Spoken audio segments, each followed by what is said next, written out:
신선을 가지고 또 예물을 가지고 이스라엘로 향했습니다. 이번 순방 목적은 정치적, 외교적 그 순방이 아니라 나만이 가지고 있는 문둥병, 이 나병이라는 거, 고칠 수 없는 병을 고치기 위해서 이스라엘을 방문했습니다. 이스라엘 대통령실이 발칵 뒤집혔습니다. 열왕기하 5장 7절 보십시오.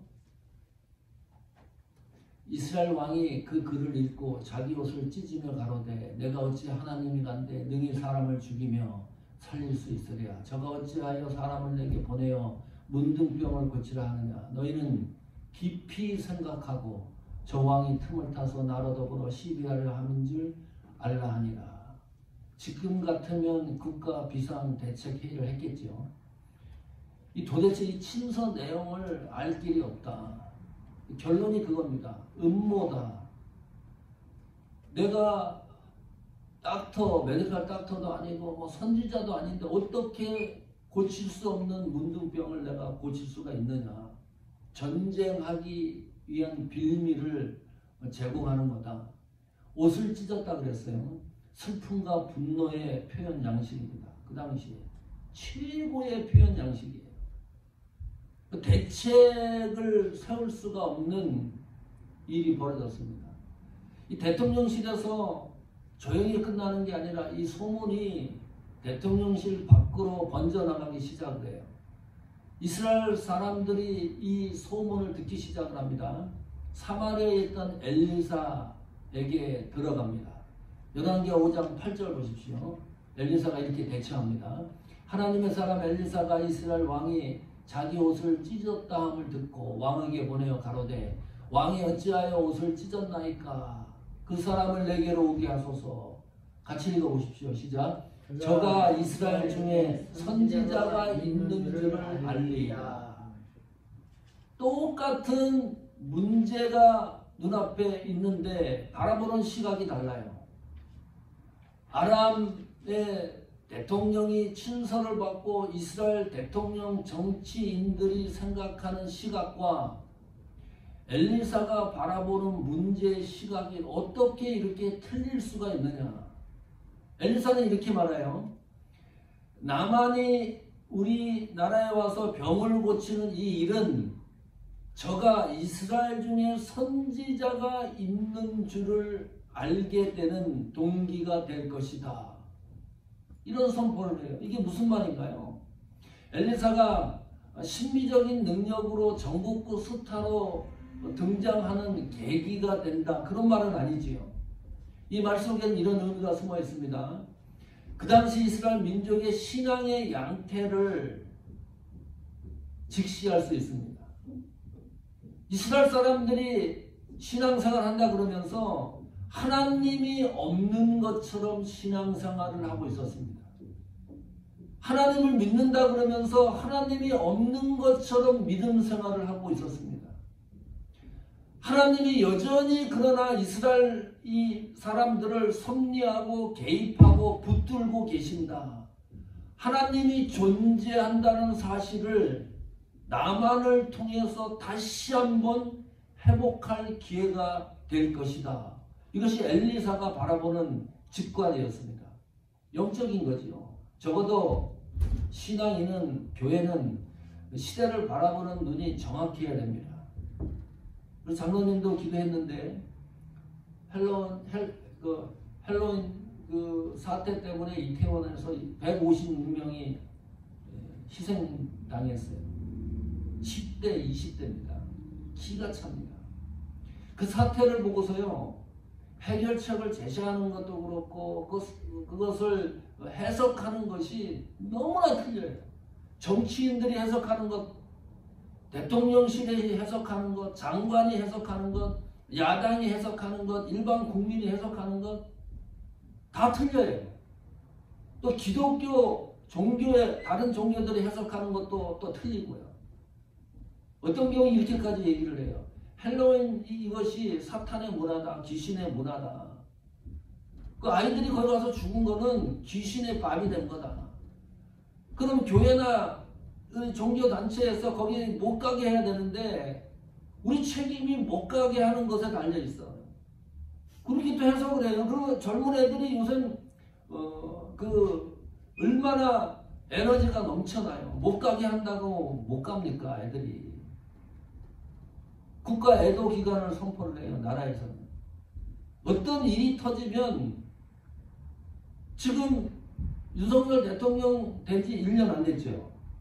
1년이 안 됐는데 퇴진 그것이 또 막 난리가 났어요. 데모를 하고 움직이기 시작을 합니다. 우리나라 대통령들은 불행해요. 자살하는 대통령이 없나, 감옥 가는 대통령이 없나, 대통령직에서 물러나도 밖에 자유롭게 다니지도 못하고 집안에 갇혀서 생활할 정도로 불편하고, 이것이 계속 반복이 돼요. 다람쥐 쳇바퀴 돌듯이. 그러면 어떤 기독교 교회나 이런 총회나 기독교 단체에서 어떤 방향을 제시를 해줘야 되는데, 이 방향 제시하는 것도 제각각입니다. 나라에서는 국가애도 기간을 선포를 해요. 그러면 총회나 한기총에서 이 주일날 모든 교회에 우리 함께 이 문제를 놓고 기도하자. 기도 주간이라도 선포를 해야 되는데 나라가 혼탁스럽잖아요. 이런 거를 봤을 때 우리 기독교는 이런 시대적, 이런 상황이 있었을 때 기독교의 시대적 상황은 어떻게 우리가 대처하고 직시를 해야 됩니까? 성경은 이렇게 얘기를 해요. 잘못된 문화를 인간이 변화시킬 거라고 기대하는 것이 죄입니다. 되지가 않아요. 인간의 힘으로 잘못된 문화를 변화시킨다, 그렇게 주장을 한다 그러면 그건 하나님 앞에 극죄입니다. 절대로 그렇게 일어날 수가 없어요. 본질상 이런 일이 일어났을 때 그러면은 성도라면 교회라면 우리를 다시 한번 재점검을 해야 돼요. 대통령을 위해서 우리가 얼마나 기도했느냐, 위정자를 위해서 얼마나 우리가 기도를 했느냐, 그 젊은 친구들을 교회에서 얼마나 그 젊은 친구들에게 온 힘을 쏟았느냐, 기도하고 붙은 적이 있느냐. 비판하고 책망하는 것이 문제가 아니라, 지금 이스라엘에 와가지고 아람이 왕의 친서를 가지고 왔잖아요. 이 나라 정치하는 사람들도 대책을 세우질 못하는 거예요. 옷만 찢고 분노하고 슬픔에 갇혀 있는 거지 어떤 대책을 수립할 수가 없는 거예요. 당연하지요. 그래서 어떤 일이 벌어지면 우리는 하나님 앞에 무릎 꿇고 내 자신을 살피면서 회개를 해야 됩니다. 내가 기독교인으로서 얼마나 기도를 했는지, 얼마나 애쓰고 수고를 했는지 내 자신을 살피는 것이 우선입니다. 하나님 손 아래서 움직이지 않는 세계가 없다. 어떤 순간이라도 그걸 다시 한번 자각하게 되는 거죠. 드디어 엘리사가 나만을 만납니다. 나만이 엘리사를 있는 곳으로 찾아가요. 열왕기하 5장 9절 보십시오. 같이 읽어보겠습니다. 시작. 나만이 이에 말들과 병거들을 거느리고 이르러 엘리사 집 문에 서니. 어떤 느낌이 드나요? 이 문장이. 나만이 말들과 병거들을 거느리고 엘리사 집 문 앞에 섰다. 위풍당당한 거예요. 그 말에서 내리지도 않고, 뭐 당연히 내리지 않겠지요. 수행원들과 엘리사 집 앞에 당당하게 서 있습니다. 뭐 그것도 그럴 것 같아요. 왜냐하면 이 나만은 아람 나라의 총 군대 사령관이기 때문입니다. 한 가지 잊은 게 있어요. 이 나만은 자기 나라에서도 고칠 수 없는 병을 고치기 위해서 엘리사를 만나러 간 겁니다. 우리도 놓치는 게 있어요. 본질상 우리의 신분을 놓칠 때가 있어요. 교회에 왜 나오는 거예요? 은혜 받기 위해 나오는 겁니다. 예배 왜 드리는 거예요? 이 예배를 통해서 하나님이 주시는 은혜를 다시 한번 새기고 다시 한번 내 문제가 이 예배를 통해서 해결이 되고 나의 약한 부분이 다시 한번 회복이 되고 성령의 은혜를 감동받고 그러는데 지금 나만이 병 고치러 가는 자세가 틀렸어요. 너무나 위풍당당하다. 죽을 병에 걸렸는데 이 문제가 반드시 해결이 되어야 되는데 엘리사를 만나러 가는 그 만남의 시점에 나만의 모습이 너무나 자세가 안 돼 있는 거예요.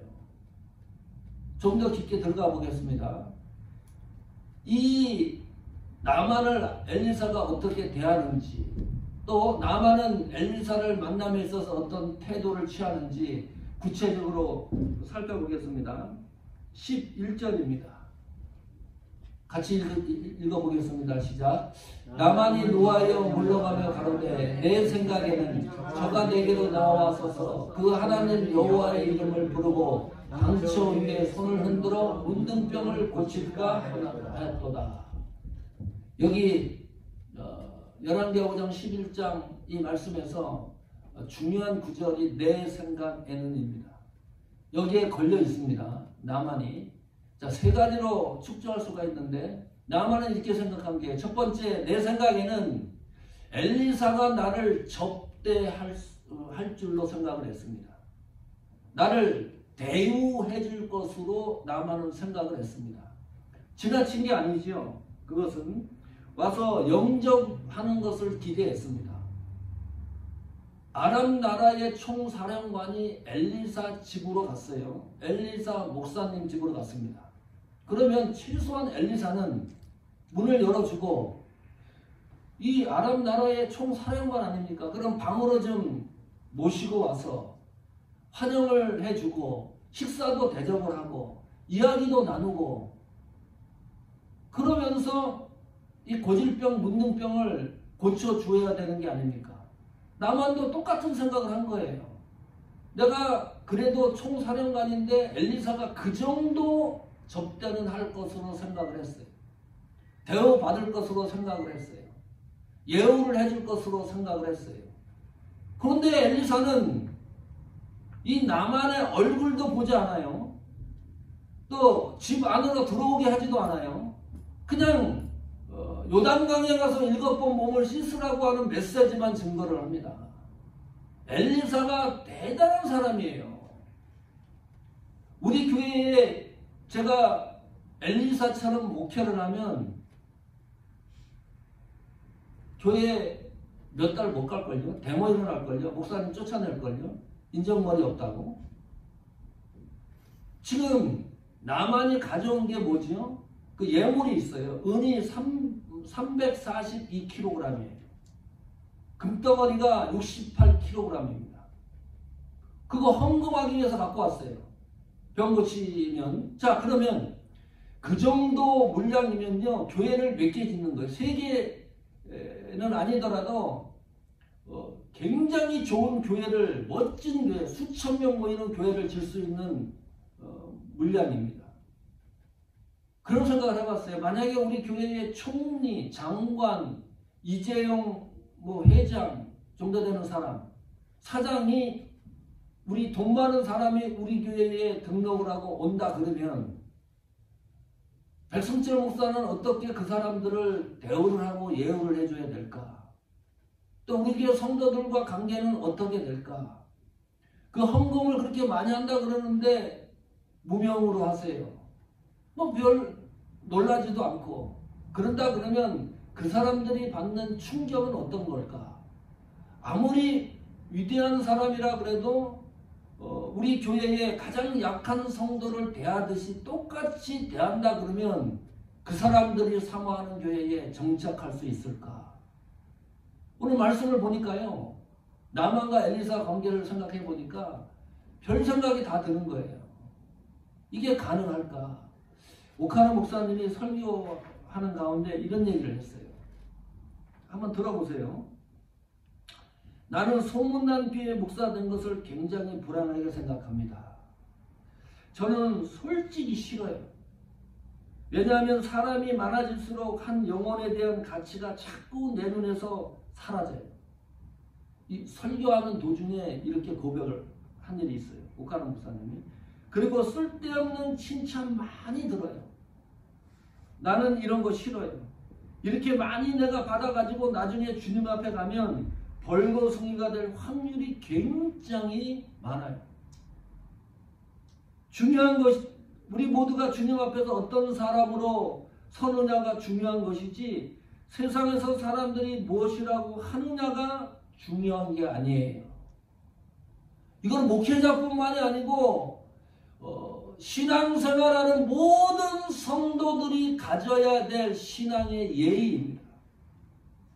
근데 나만은 문둥병을 고치러 와서 위풍당당하게 왜 나를 대우해 주지 않느냐. 내 생각에는 이렇게 해줘야 되는데 거기에 걸려 있어요. 교회는 기억하십시오. 하나님의 교회는 직분의 지위를 통해서 대우를 받는 곳이 아닙니다. 사장, 박사, 무슨 회장, 어떤 직위의 직분이라 할지라도 그 직위를 가지고 대우를 공급해 주는 곳이 아닙니다. 교회는 사회적인 지위 때문에 그 사람을 대우해 주는 곳도 아닙니다.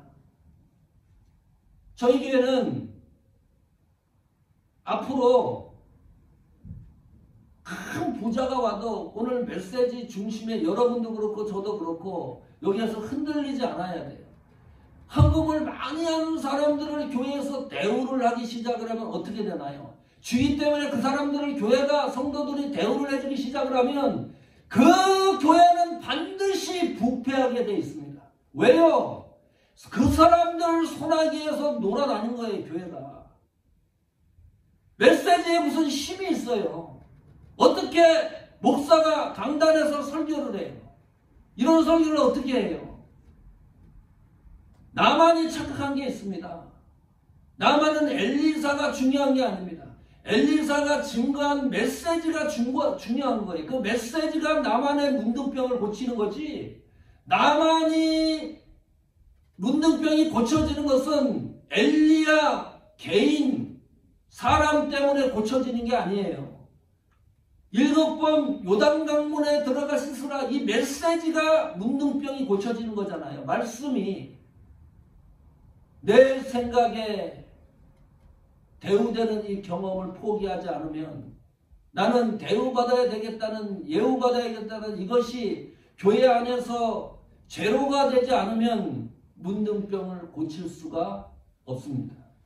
두 번째, 내 생각은 5장 11절 다시 보시면, 그 하나님 여호와의 이름을 부르고 당처 위에, 당처는 몸이 아픈 부위를 말해요.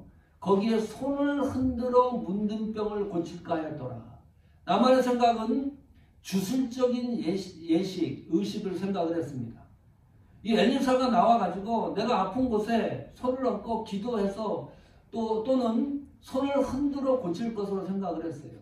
손을 흔들어 고치는 일은 이스라엘 선지자 중에서 일어나지 않았습니다. 그런 관습과 풍습이 없어요. 그러니까 이 나만은 고대 근동지방이라든지 아랍 나라에서는 그런 일들, 주술적인 의식이 있었던 것 같아요. 그러니까 엘리사가 나와서 자기에게도 손을 흔들어서 내 병을 고칠 것으로 생각을 한 거죠. 나만의 생각은 뭡니까? 주술적인 예식이 나를 고칠 수 있는 효능이 있다고 생각을 했습니다. 주술적인 이 의식이,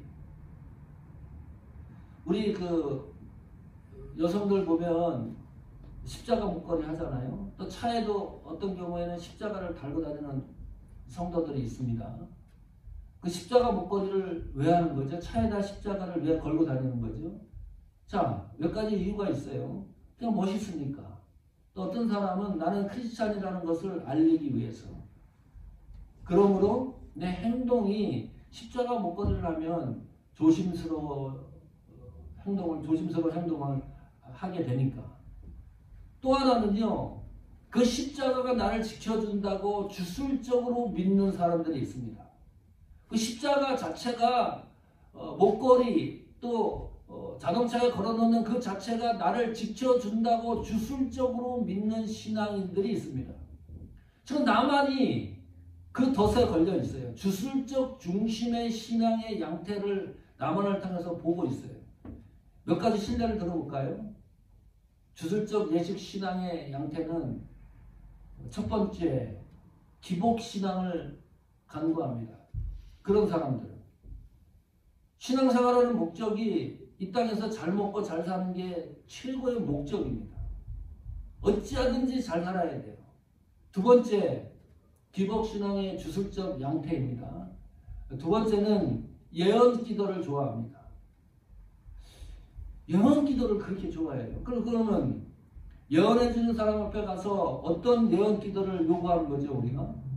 별거 아니에요. 가보면 우리 애들이 대학을 가는데 대학 들어갈 수 있습니까? 이사 가는데 언제 몇 월 며칠에 이사 가는 게 좋습니까? 내가 병이 걸렸는데 고침을 받을 수 있습니까? 병원에 가서 받아야 됩니까? 기도해서 고쳐야 됩니까? 응? 내가 사업을 시작하는데 이 사업이 잘 됩니까? 어느 위치, 어느 장소에서 사업을 시작해야지 이 사업이 성공적이게 되겠습니까? 가만히 보면, 그러면 그 예언 기도가 100% 전부 맞는다고 하면 지구상에 가난한 사람이 없어야 돼. 아픈 사람도 없어야 되고. 다 맞아떨어지면 다 부유한 것에 대한 그 소망이 있잖아요. 저기 교회에서 예언 기도를 하지 않더라도 무당들도 그런 것을 길을 열어주고 또 얘기를 해주잖아요. 그 신앙의 양태가 그것이 교회 안에 들어와서 예수님을 믿는 신앙의 중심이 그쪽으로 또 흘러가는 사람들이 있어요. 세 번째, 안수 안찰입니다. 그냥 기도하면 힘이 없는 줄 알아요. 거기 가서 손을 얹고 기도하고 안찰을 하고 그래야지만 병이 회복이 되고 낫는 것으로 생각을 합니다. 북가주에 오래전에 있었죠. 미국에서도. 이 몸이 아픈데 그 속에 귀신이 들어갔다고 하는 거예요. 살살 때리면 괜찮은데 너무 심하게 안찰한다고 때려가지고 사람이 죽었어요. 그 감옥에 갔습니다. 자랑스럽게 생각합니다. 안수 안찰. 우리가 예수님 이름으로 기도하는데 기도의 능력과 치유의 능력이 어디에서 나오는 거예요? 예수 그리스도 이름으로 기도했습니다. 여기서 나온 거거든요. 네 번째, 심리적인 것을 좋아합니다. 어떤 목사님이 교회에서 병자를 고치고 환자를 고쳐요. 그러면 목사님 축도하는 사진을 팔아요. 부적처럼. 목사님 손을 사진 찍어갖고 그걸 팔아요. 교인들이 사갑니다. 그걸 더 잘 간직합니다. 가슴에 품고 다녀요. 그러면 나를 보호받을 걸로 생각을 합니다. 신천지 이만희 교주는 영생 불사한다 그래요. 지난번에 그 어떤 문제 때문에 붙잡혀가지고 화면에 나오고 얘기하는 거 보니까요. 이만희 교주 이 선생님도 얼마 안 있으면 돌아가실 것 같아요. 그런데 신천지 교인들은 이만희 교주가 평생 살 걸로 생각을 합니다. 지금 현 시대의 마지막 주술적 신앙의 모습 중에 또 하나는 다섯 번째, 신사도주의가 있어요.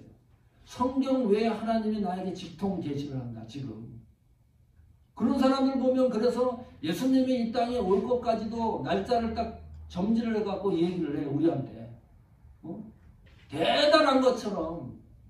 지금 나만이 내 생각에 여호와 이름을 부르고 당처 위에 손을 흔들어서 내 병이 나을 것이라고 혼돈스러운 주술적 신앙과 믿음의 양태 속에 갇혀 있습니다. 여기에 대해서 성경이 이렇게 경고를 합니다. 디모데전서 1장 4절입니다. 같이 읽습니다. 시작. 신하와 끝없는 족보에 창념치 말게 하려 함이라. 이런 것은 믿음 안에 있는 하나님의 경륜을 이름보다 도리어 변론을 내는 것이라. 제발 신앙생활의 신하와 끝없는 주술적 신앙과 믿음 생활에서 벗어나라. 그와 같은 것은 하나님의 경륜 이름보다. 하나님의 경륜이 뭐예요? 현대의 성경은 그 하나님의 경륜을 이렇게 번역을 해놨어요. 믿음으로 구원받는 하나님의 구원 계획, 그것이 경륜이라고 했어요. 믿음으로 구원받는 하나님의 구속의 계획을 이룸보다 도리어 변론입니다. 아무런 도움이 안 된다. 도움이 안 된다는 거예요. 내 생각에 주술적인 경험보다 하나님의 경륜을 우선할 수가 없습니다. 하나님의 경륜이 나의 경험과 모든 상황보다 우선적으로 적용이 되어야 된다. 나만과 엘리사, 나만의 그 사고를 통해서 저희들이 다시 한번 점검해 나가는 겁니다. 세 번째, 내 생각은 지식과 확증입니다. 의지입니다. 내가 가지고 있는 판단, 결정 이런 것들을 확인하는 거예요. 내 생각이. 그 확인된 그것이 진리라고 생각하는 거예요. 이게 무서운 겁니다. 성경 말씀이 진짜냐 가짜냐 관심이 없어요. 이 성경 말씀을 내가 믿느냐, 내가 받아들이냐. 받아들이면 그것이 진리가 되는 거예요. 그 진리의 기준이 나에게 있는 겁니다. 나만이 그 생각하고 있어요. 열왕기하 5장 12절 읽어보십시오. 시작.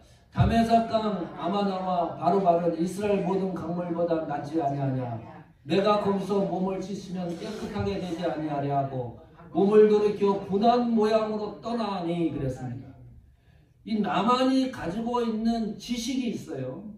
요단강물보다는 아람이라고 하는 나라 강인 아마나와 바로바리 더 깨끗하다. 수질이 더 청명하다. 요단강물은 사실상 혼탁한 강입니다.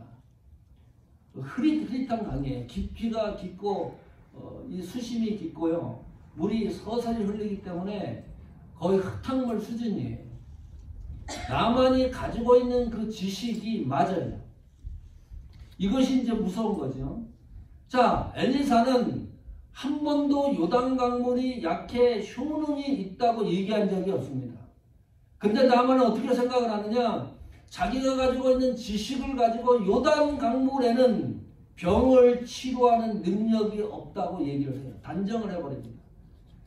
그 요단강물에서 약해 효능이 있다고 나만이 생각하는 지식입니다. 틀린 거죠. 내 생각으로는 문둥병이 치료가 될 수가 없습니다. 내 생각으로는 하나님의 은혜를 경험할 수가 없습니다. 내 생각으로 하나님의 은혜를 경험한다. 이것은 가짜입니다. 믿음과 신앙은 내 생각을 포기하는 겁니다. 얼마만큼 포기하느냐가 믿음과 신앙을 결정짓는 중요한 동기입니다. 그래서 화가 나서요. 돌아가요. 기분이 나빠서 병 고치지 않고 아람이라는 나라로 다시 돌아가려고 하니까 수양원들이 길을 막는 거예요. 제발 그래도 여기까지 왔으니까 엘리사가 말한 대로 요단강물에 들어가 보자. 극조침을 써가면서 막아요. 만약에 수행원들이 막지 않았다 그러면 나아만은 아람이라는 나라로 돌아가서 평생을 문둥병 치료받지 못하고 살았을 거예요. 이 수행원들이 너무 고마운 거예요. 왜 그럴까요? 하나님이 나만의 인생에 깊숙이 끝까지 개입을 하고 있는 겁니다. 소녀를 통해서 개입을 하더니 결정적인 순간에 수행원들을 통해서 또 한 번 깊숙이 개입을 해요. 그래서 다시 돌아와서 드디어 요단강물에 들어갑니다. 그 장면이 열왕기하 5장 14절입니다. 자, 읽어봅니다. 시작. 나만이 이에 내려가서 하나님의 사람의 말씀대로 요단강에 7번 몸을 잠그니 그 살이 여전하여 어린아이 살 같아서 깨끗하게 되었더라. 이 완성된 작품인데 여기 보니까요. 하나님의 사람 엘리사라고 하는 이름이 바뀝니다. 14절부터 나만이 드디어 엘리사가 말하는 메시지 그 복음의 내용을 받아들였다고 하는 증거입니다. 성경을 그것을 놓치지 않아요. 엘리사가 말한 말씀대로 이렇게 말하지 않고 하나님의 사람으로 표기를 합니다. 7번 요단강물에 몸을 잠그는 거예요. 그럼 한 번 들어갔다 나오면 몸이 어느 정도 회복되겠죠. 2번 들어가면 3번, 4번, 5, 6번 조금씩 몸이 회복된 것이 아닙니다. 7번까지 똑같아요. 6번까지 7번까지 그대로 문둥병이 그대로 있는 거예요. 여기서 말하는 거는 7번째 들어가서 나오니까 깨끗하게 된 거예요. 7번까지 잠궈야지만 문둥병이 깨끗해졌는데 어린아이 살 같았다. 이 나만이 아무리 어림잡아도 40대는 됐을 것 같지 않아요? 30대, 40대. 그런데 살이 어린아이처럼 돼버렸어요. 7번, 완전 숫자라고도 하고, 이게 완전하다 그런 단어에서 파생되어 온 것이 7이라고 하는 숫자입니다. 그래서 우리가 보통 성경에서 말하는 7이라는 숫자는 완전 숫자다라고도 이야기를 합니다. 7번 몸에 잠갔다고 하는 것은 또 다른 의미로 어떤 것이죠? 7번 포기할 수 있는 기회가 계속 있는 겁니다. 가능해요. 한 번 들어갔다 나왔는데 몸이 여전히 문둥병이에요. 2번, 3번, 4번 들어갔다 나와도 전과 같이 치료되는 게 아니라 그대로 문둥병이 그대로 있는 거예요. 7번까지 들어가야지만 완벽해질 수 있는 거. 이걸 성경으로 한 단어로 얘기를 하면 순종이라고 말합니다. 순종을 시브리어로 사마라고 얘기를 해요. 하나 꼭 기억해 놓으십시오. 순종은 시브리어로 사마라고 표기를 합니다. 이 순종의 동사형은 듣다입니다. 헬라어로 이 순종은 아래에서 듣는 거예요. 아래 밑에서 듣는 것이 순종입니다. 순종의 반대는 뭐죠? 불순종입니다. 같은 성상, 같은 동일한 선상에서 맞대응하는 것이 불순종이라는 뜻입니다. 다시 말하면 고의적으로 듣지 않는 것이 불순종입니다. 몰라서 하는 것이 아니라 너무나 잘 아는데 고의적으로 내가 부인을 하는 거예요. 내가 듣지 않는 겁니다. 이게 불순종이에요. 성경이 말하는 하나님 말씀이 아는데 나는 그 말씀을 따라가지 않겠다. 이게 내 생각이고 불순종입니다. 순종은 믿음입니다. 믿음의 역사는 순종은 믿음의 역사를 이루어 나갑니다. 믿음의 역사는 순종에 의해서 성취되는 거예요. 오늘 시간 다시 한번 결심해야 됩니다. 하나님 앞에 한 번 순종합니까? 2번 순종합니까? 3번, 4번, 7번 순종해보자. 우리가 순종할 수 없는 부분을 끝까지 한번 순종해보자. 끝까지 7번까지 순종을 해서 나만이 가지고 있었던 고칠 수 없었던 문둥병을 고치는 이런 놀라운 경험의 역사를 여러분과 우리 교회가 경험해보자. 이왕 예수 믿는 것 순종을 7번까지 끝까지 한번 순종해보자. 나만이 끝까지 하나님 말씀에 순종을 하니까 이런 고백을 하는 거예요. 5장 15절에 같이 읽습니다. 시작. 나만이 모든 중자와 함께 하나님의 사람에게로 돌아와서 그 앞에 서서 가로되 내가 이제 이스라엘 외에 온 천하에 신이 없는 줄을 아나이다. 청컨대 당신의 중에서 예물을 받으소서.